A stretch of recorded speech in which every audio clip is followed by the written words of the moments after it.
Today I'm making pecan cheesecake stuffed rolls. First I'm going to make the filling, so in a bowl I'm going to add 2/3 of a cup of whipped cream cheese. Next I'm going to add a half a cup of marshmallow fluff. Then mix that up until it's combined and put this to the side for later. Now I'm going to make the topping, so in a bowl I have 3 tablespoons of melted butter. Next I'm going to add 1/3 of a cup of brown sugar. Then add 2 tablespoons of light corn syrup. Next mix that up until it's combined. Then add 1 cup of chopped pecans and mix that up until it's combined.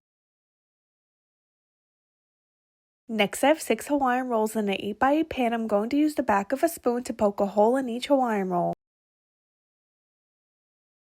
Next I add the cream cheese filling into a piping bag and I'm going to pipe it into each Hawaiian roll. Next I'm going to spoon the pecan topping on top of each Hawaiian roll.